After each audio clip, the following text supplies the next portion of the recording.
Can that be the cold open? Okay. In Don't 5, Stop it. 4, 3, 2, 1.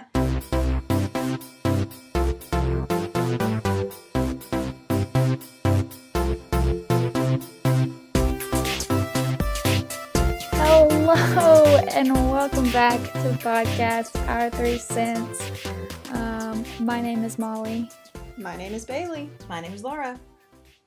And welcome to this week's episode. We are recording on Super Bowl Sunday.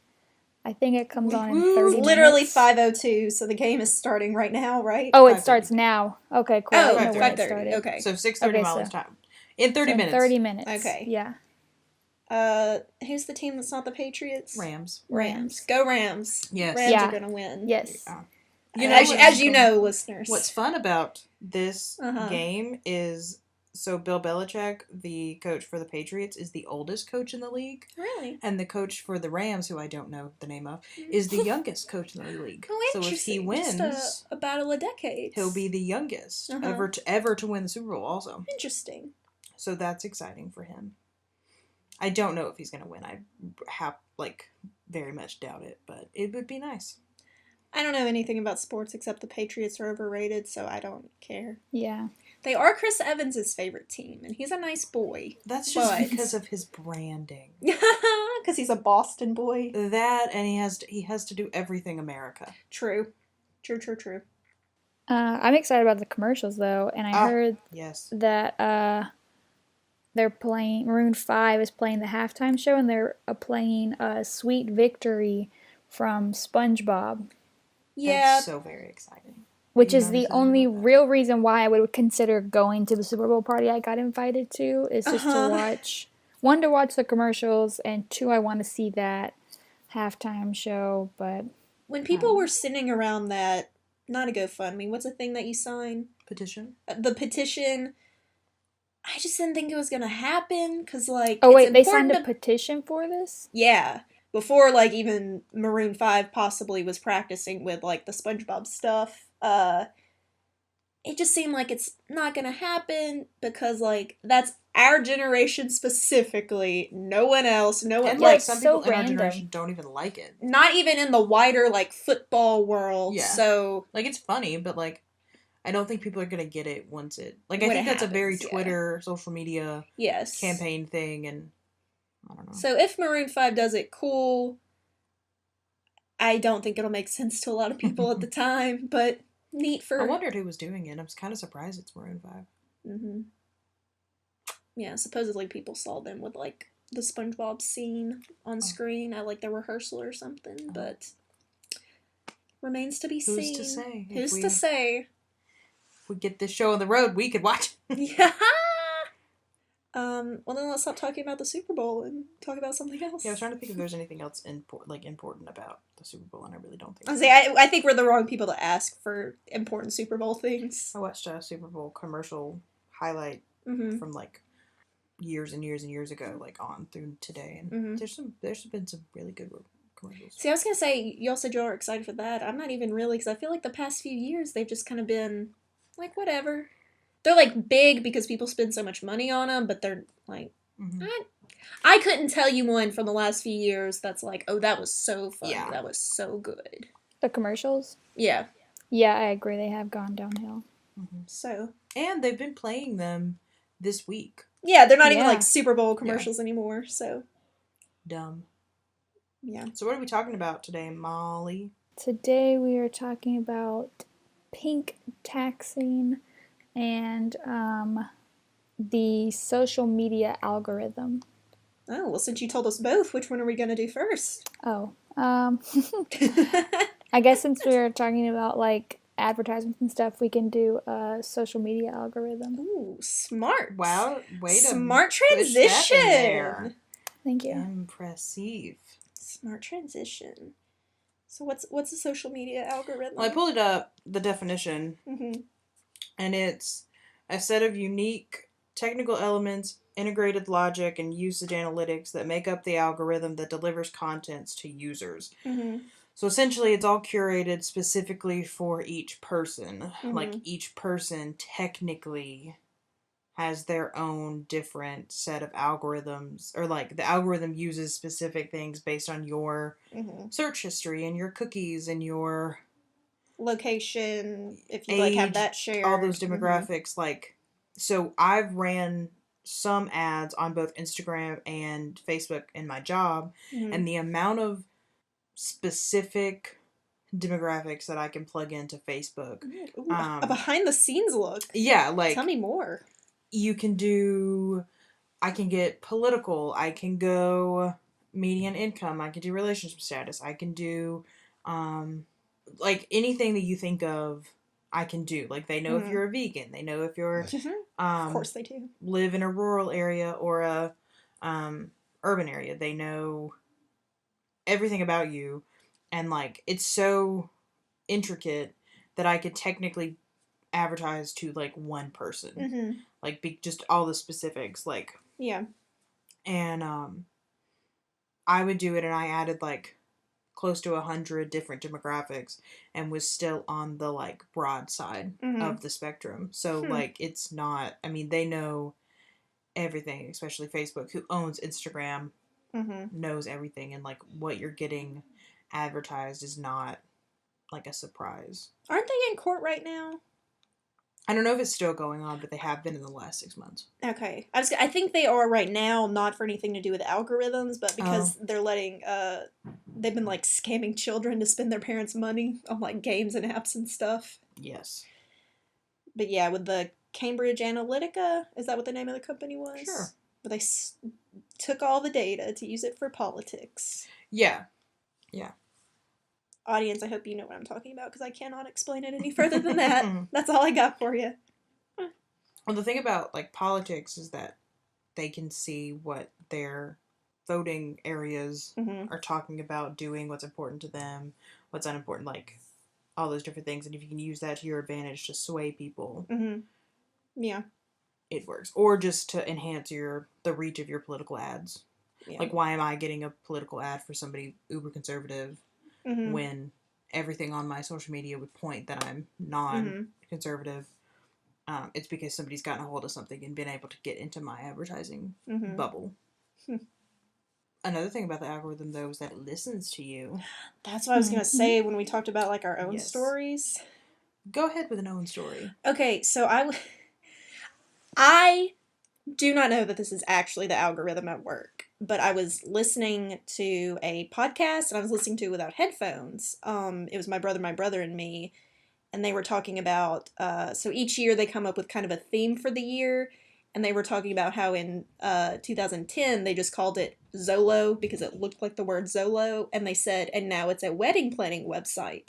And then later on, I got an ad on Hulu for the website Zulu or whatever. Zola. Like, they didn't even have the name right, but later that day, after out loud they had said the word Zolo, I got an ad for Zola, the wedding planning website that they were talking about.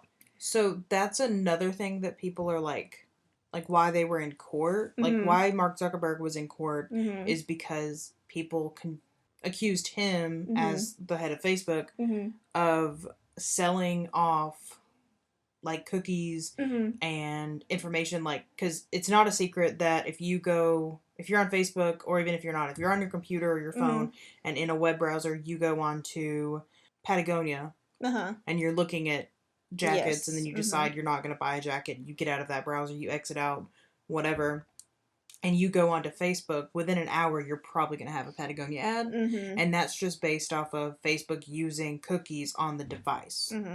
And in what Mark Zuckerberg said during the whole thing is that in the acceptance of the rights or the terms and agreements and everything that you sign, or that you like click I agree, I've read it, whatever, it does say in there, we have the right to use your cookies, we own these different platforms, we control this, that, and the other, we're going to use it to advertise better to you, it's made for you, blah, blah, blah. Well, people got all up in arms about it, saying that it's invasion of privacy and everything. And then it got worse when it was like found out that just speaking a brand or anything like that can in turn make you get advertisements for it. And that's now Apple's under fire because is Apple selling what's recorded on our phone, and Amazon too, probably, with and Alexa. Amazon, which is always listening, and that's a whole other like conspiracy theory in itself.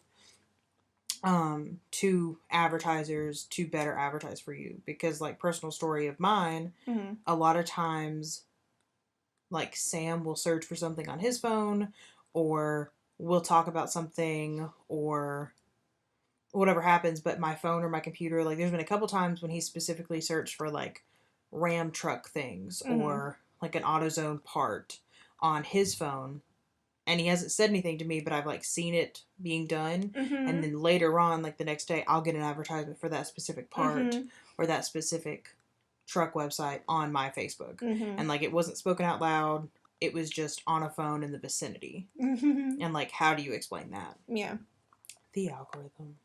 Yeah, Amazon's big on that because one, I see lots of ads for them, but they send like probably a good 3 or so emails a week of like things that are similar to stuff I have browsed before, even if I haven't recently. Like if I bought something as gifts, like a movie or something, they'll be like, here's similar movies because you were looking at this or you bought this. And not even just on their website either. Yeah. Molly, do you have any? Yeah, one time I got this beer from the office next door to mine, and like didn't say the beer out loud. I might have taken a picture of it, but I can't remember. And whenever I got home that day, I saw an ad on Instagram for that beer, and it was super weird. I'm not even 100% sure I took a picture of it, but I couldn't remember. But it was so bizarre. Yeah. And like yesterday, I was with my friend Caroline, and she was talking about this like hair dye brand, and it popped up on her Instagram after she talked about it. It's so, I mean, like, it's kind of crazy that that's how far technology's come. Yeah. Like, but they've already admitted that, like, Siri's always listening. Yeah. Android has a version of it, and every phone has a version of a Siri.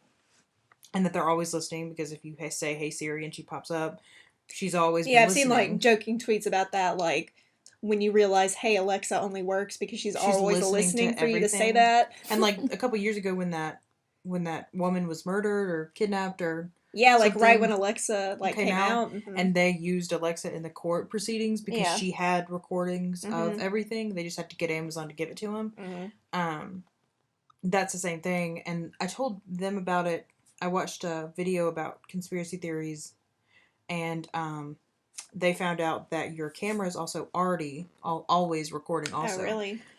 I'll show you because it takes a second. But essentially, if you take a live photo, it's going to be hard to show Molly because there's a lag. But if you click live photo and then you like do something, I didn't take the picture until I dropped it. So I dropped something and then took a picture, and it got me dropping it because it's always filming. Yeah. Like you're always... Like whenever you see live photos, it's always the like thing a that lot happened more before you did it. That's true, yeah. Like I dropped that, so it should just be a live photo of Bailey, like of me and Bailey just rustling and that thing laying there. But it's of me dropping it. Yeah. It looks like you took a video, basically. Because it's always recording. And so then they've tested that out, and it's true. And so that video that I was talking about is very popular, and the guy that Shane Dawson is the one that creates it, and he let out a trailer that kind of like hinted at what he was doing. And Monday, before he released it on like Tuesday or Wednesday, Apple came out with a statement about a couple things in his video. Wow. So like now that's a thing that they're like admitting to it. But they're just gonna, not that it's something to blow off, or not that it's not a big deal, but they're just gonna blow it off like they did Siri and say that it was a glitch, or say that it's it's better to better advertise to you or to better market to you, which as a marketer, I like being able to get very specific on demographics and know that I'm advertising to people who are in our market and who I think are gonna buy our homes. But as a consumer, I still think it's really sketchy that I can leave my phone and computer in another room and come back and something that I thought of has been advertised to me. That's kind of strange. Yeah. And this isn't new either. Like this algorithm, it had to be more authentic. Not even 10 years ago, Target started doing a in-person algorithm where they would they had a database set up where people were inputting the data and then reading out the results, and the computer was just analyzing everything. And they would send you advertisements in the mail for things that they thought that you needed based on what you were buying. And they did years of surveys and years of testing, and but didn't tell anybody that this was what they were doing. They just thought that, like, so say one of the biggest ones is that they knew that when women became pregnant, they started buying different things, and they even got it to a point where they thought they could predict when a woman was going to be pregnant. Wow. And so they would know before she did. Wow. Yeah. Whatever, however you want to put that. And so they would send her advertisements for baby stuff right around the time where she was figuring out that she was pregnant. And they thought that they had gotten that down. Insane. And they did this, ran this campaign. And there was like more than just that. They did it to men and children and everybody. But they ran this campaign and released all these things. And got a lot of backlash from a lot of people because they weren't pregnant, or they started sending it to like adolescent girls. Yeah. And like their parents would find the advertisements for pregnancy stuff addressed to the girls. Because that's how specific it got. And a lot of parents were up in arms that Target thought that their daughter, who was like in middle school or high school, was pregnant based on her buying habits. And they stopped. Or so they say. Yeah. But I think they just dialed it back and are doing it more sneakily now. They didn't stop doing it because it did work in some cases. Yeah. So it's not even a new social media fad. It's just people are just becoming wise to it. Yeah. Anything else? Well, I was going to pose the question, like, I guess, how much do we think this should be illegal? Because, like, it's definitely creepy. Or controlled? Yeah, I guess maybe some regulation. It's definitely creepy, which makes me think it seems unethical. What's unethical about it, though?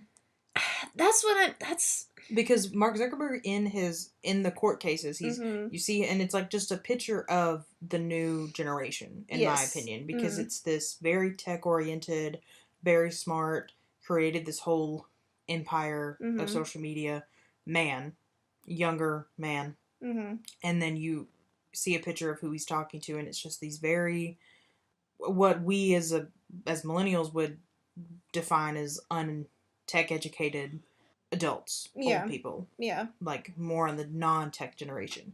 And the things that they're asking are very stupid. Like very obvious. They don't know what they're talking about. They don't use it. They didn't know. They're not the people that noticed this.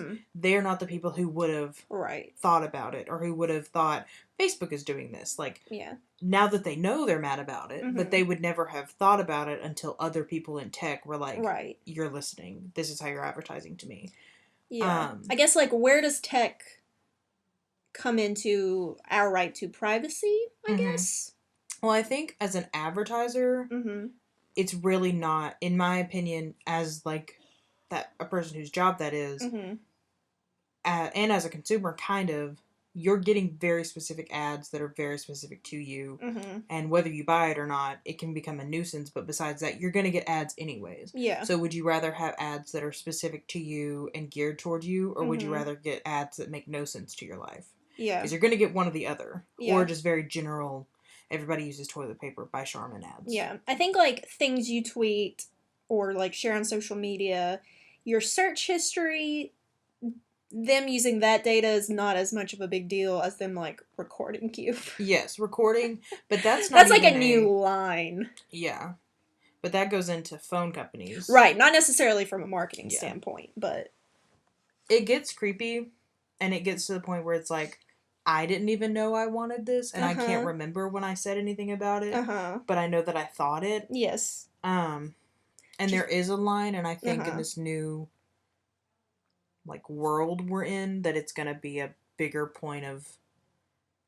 Contention? Well, regulation. And, like, the Better Business Bureau and government official allocated sex are going to have to, like, deal with that, which we've never had to do before. So it's like it's a whole like, new... committees, groups. Yeah.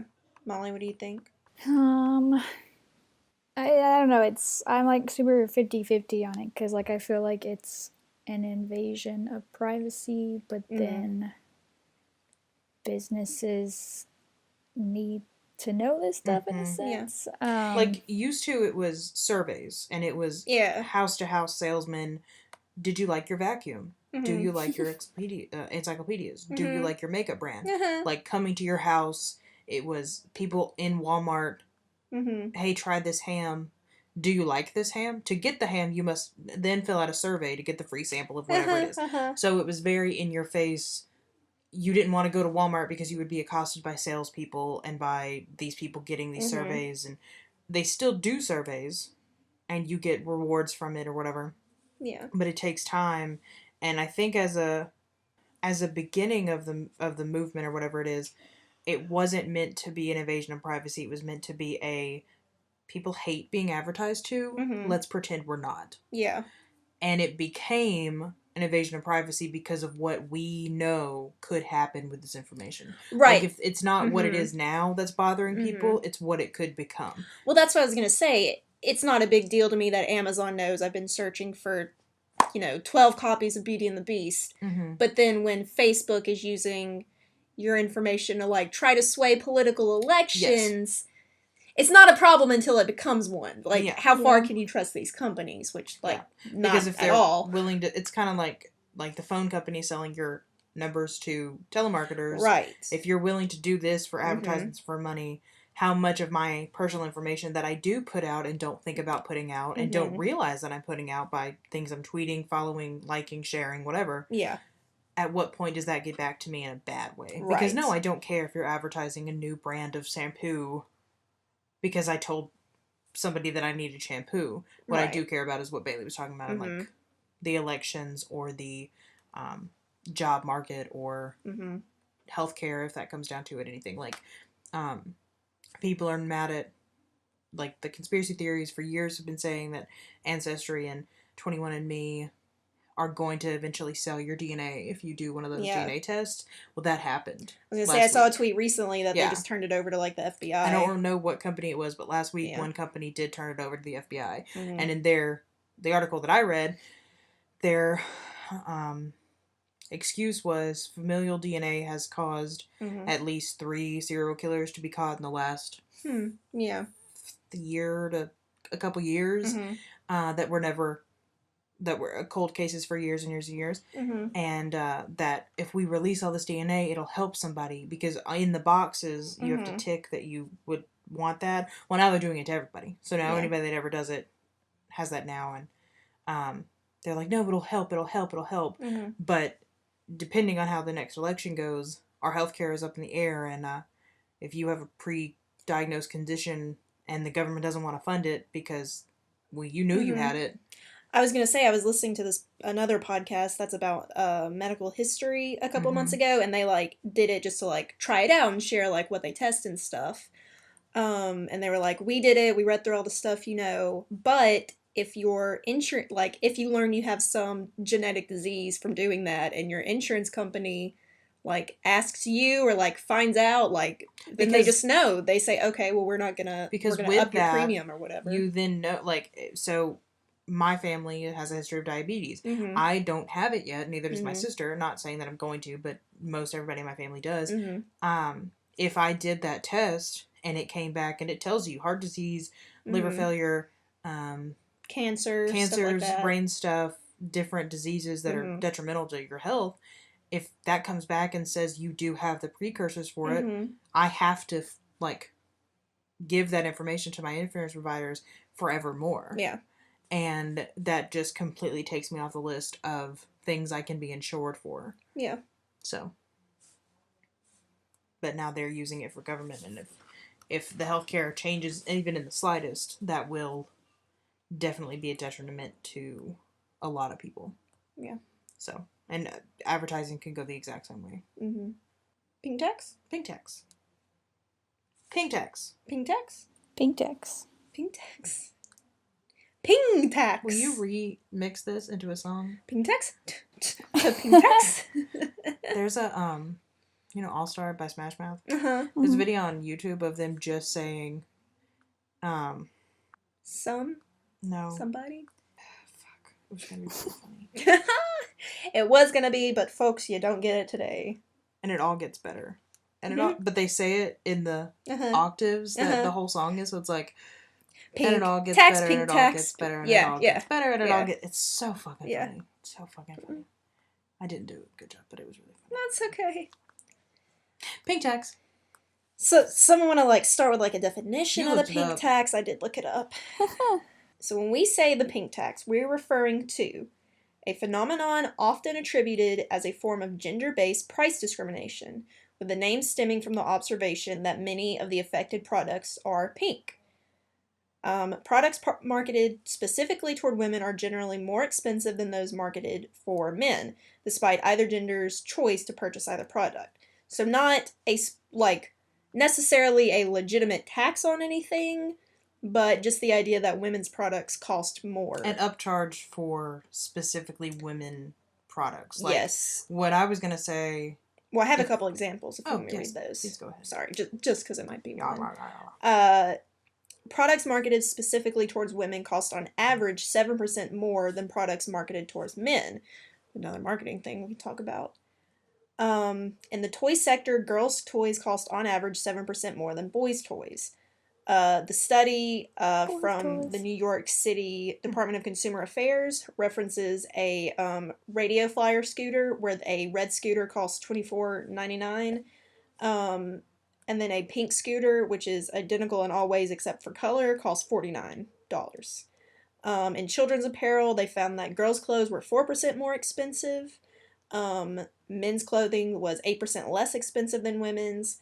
The largest discrepancy, which I feel like a lot of people talk about, came in personal care and hygiene products, where women's products cost 13% more than men, which also includes that women's products are often smaller in volume. Mm-hmm. So that's the one I was going to hit on. Yeah, getting charged more for, say, like shampoo or deodorant when you're also getting less of it. And like the biggest one that I was going to say that I've noticed, I did a paper on it a couple times in college, and one of the biggest discrepancies is feminine hygiene products are priced at a premium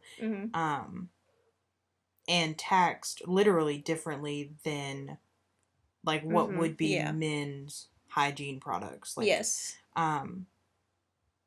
And like some say, and in some countries, feminine hygiene products are not taxed because they are considered what's it called? Essential goods. Yeah, they were talking about that later too. Because technically they are. But so a friend of mine lives in Pennsylvania, and they have no tax on essential goods. And more states do it than just Pennsylvania, but I know for a fact that hers does it. And you can go to the grocery store and like food doesn't have tax. Most like if you go out to eat, that's taxed. But grocery store water is not taxed. There's a lot of things that are, because I don't know exactly everything that's under it, but a lot of things are not taxed at their grocery stores and at their farmers markets and at their everything. Essential goods are not. Pads, tampons, feminine hygiene products are. And there's been a pushback from a lot of women in these states that I know of, especially because they can live without their I saw one recently where this kombucha trend has taken off, where they don't care about having their kombucha tax free, but they would love to buy tampons at a like reduced affordable rate. price. Yeah. Whereas like tampons, pads, other essential items for any woman's life, any woman who menstruates life, are to some women unaffordable. Some women cannot afford to some women it is a privilege to be able to afford and buy feminine hygiene products whenever you want, because some just can't. It doesn't work into their budget. So fuck the government. Well, it's just like also the regulation of it, because I think in prisons they also cost. They might. When you were talking about it being a privilege for some women, I was thinking about, there's already a push that, like, hey, in prison, we need, like, more pads and tampons, or, like, free pads and tampons. Like, I think you have to buy them in the little, like, I don't know. Commissary? That's what it's called, yeah. If I'm not mistaken, we could look that up easily, but if we are, just, Yeah. And so that's the big one that I see a lot talked about, but just because it's just a discrepancy.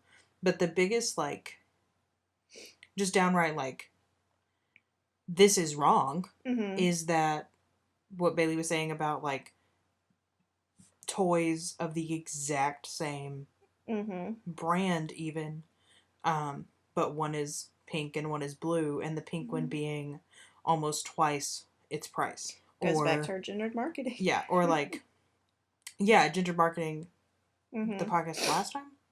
2 podcasts ago? Maybe 2. Whenever we did that, same thing, or like Hanes brand underwear, boy cut women's underwear will be more than briefs for men.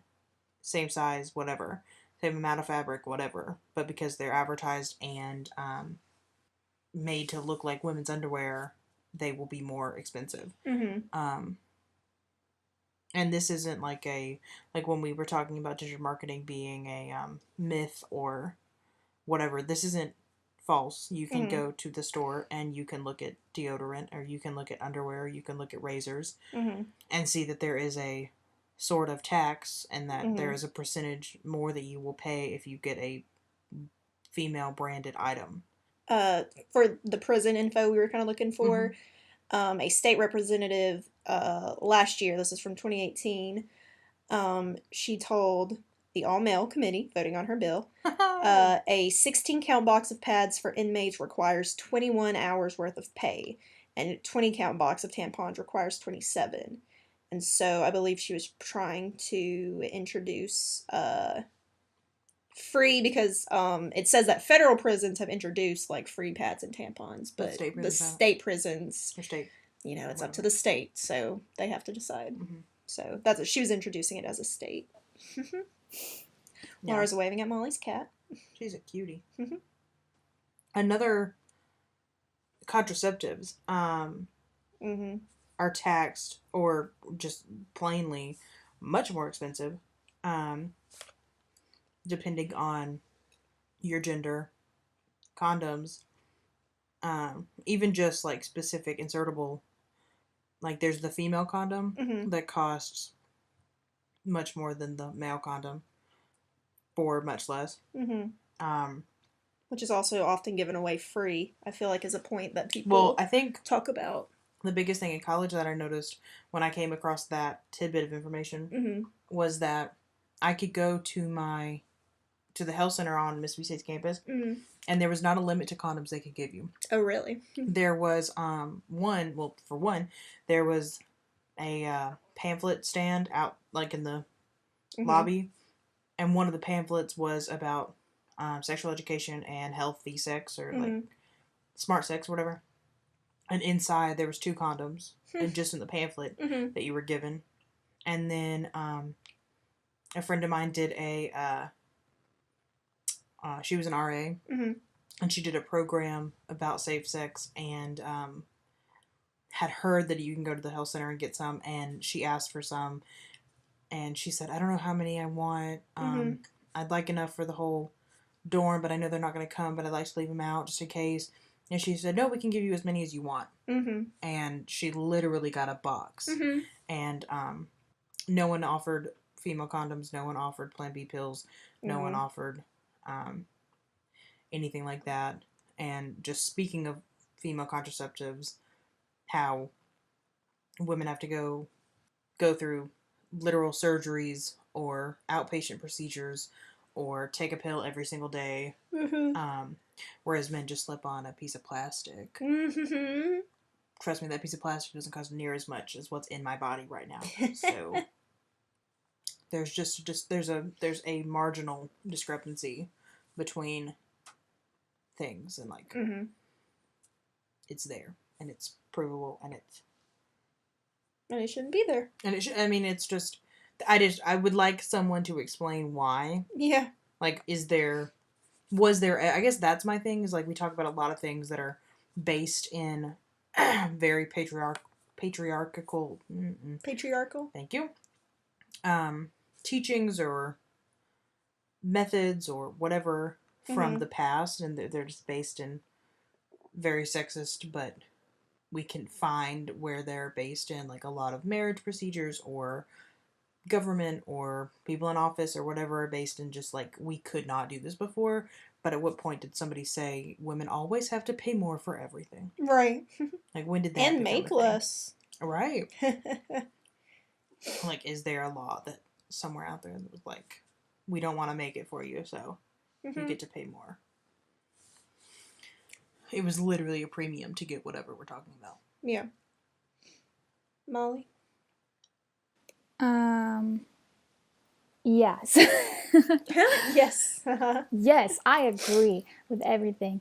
No, I mean, it is ridiculous that our feminine products are not considered a necessity and they're considered a luxury, technically. Like, and I think I just feel like not even just, not to like get like a little bit off topic, but like not even just like women health products like more than women health products, just health products in general are always way more expensive than necessary. Like if I go to the grocery store and buy like shampoo, conditioner, shaving cream, face wash, whatever, it ends up being like way more than any of the groceries that I bought. Yeah. But well, Molly, you don't have to wash your hair.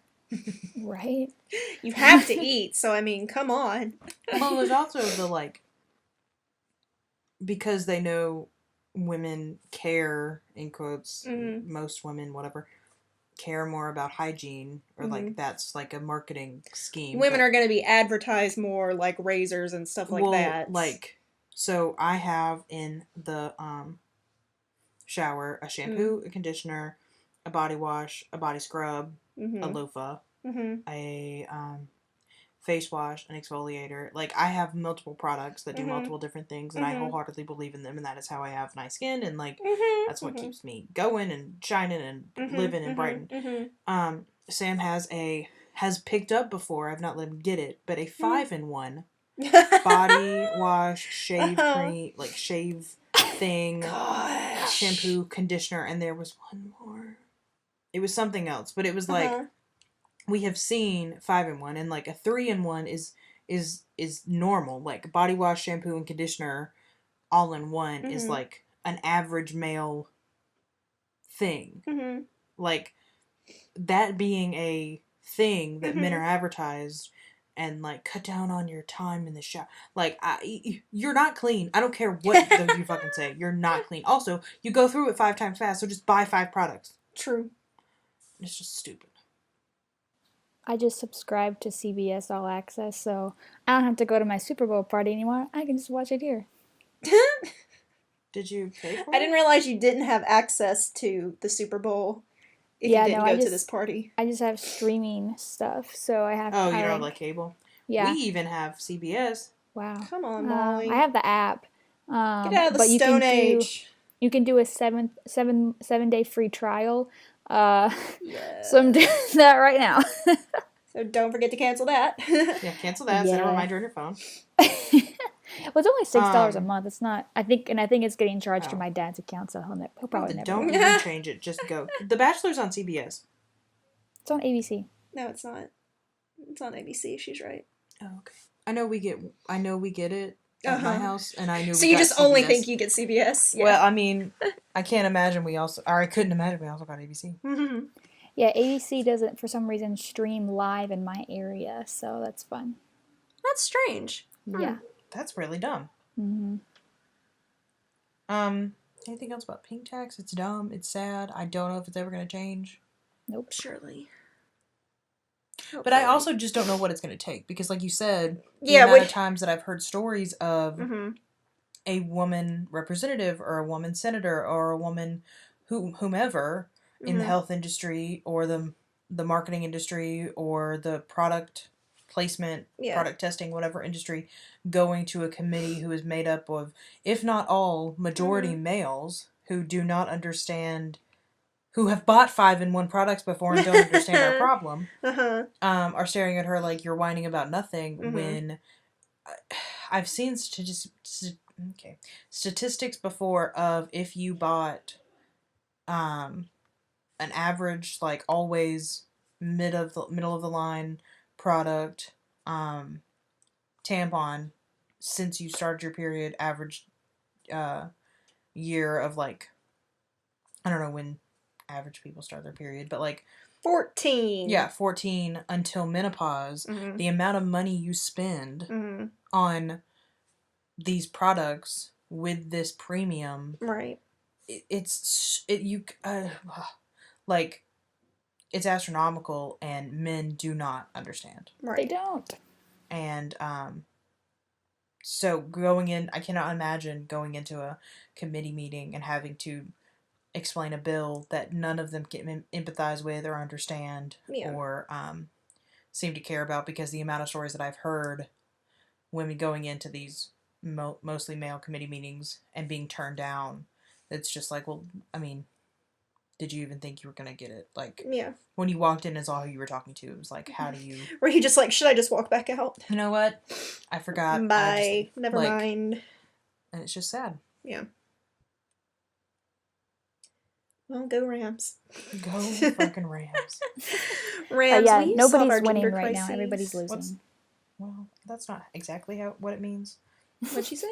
Everybody's losing. Assuming no one scored. Everybody's losing? Hey, Groundhog didn't see a shadow. You want to know a fun thing? Early spring. That happened? What? Buffalo Wild Wings let out a public service announcement that if this game goes into overtime, which this season seems like the Super Bowl, or not the Super Bowl, the NFL has gone into overtime like a ridiculous amount of times. If this game goes into overtime, they're on the 18th, everybody gets free wings. Yes, I would love some free wings. Can they be boneless?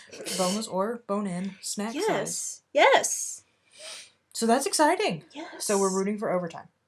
Because Laura wants someone. That's the great uniter. Forget the Rams, forget the Patriots. We just want overtime. I just want him to lose. I hate him. Tom Brady? Yes, he's so old. He's so fucking old. He's 41. Go home. Go home. Go home, Tom Brady. He also kisses his children on the mouth. He kisses his father on the mouth. What? He kisses his whole family on the mouth. That's Tom a family thing. Look up pictures. It's fucking weird. Well, like, one of my friends, I don't know if she still does it, but they did it, like, up into high school. Like, she would kiss her parents on the mouth. I'm sorry. And I rarely hug my family, so... all right, Molly, get us out of here then, so we can go see Tom Brady. Lose. He's gonna lip lose. Kisser. He's gonna lose, and next week, if they don't, I don't know what we'll do. Cry the whole time. Well, all right. All right. Well, thank you for listening to the podcast. Sorry we've been so behind. Yeah. We're back. We forgot how to podcast. Better than ever. Ready to start. Be on schedule from now on. High promises, but... But yeah, thanks for listening. You can find us on any of your local listening websites, whether that's iTunes, Are we on Spotify? No. No, not currently. We're on SoundCloud. SoundCloud and YouTube. You can follow us on Twitter at ourthreecentspod, and you can email us at ourthreecentspod@gmail.com. And Molly just dropped her phone all on top of her laptop. But yeah, thanks for listening. Tune in next week where we talk about other exciting things. I want to talk about dating, but we'll see. In what? Okay. No, never mind. Spoilers. Say bye. Well, I'm Molly. I'm Bailey. I'm Laura. Bye. Bye. You jumped the gun a little bit. I did. I wanted to go first.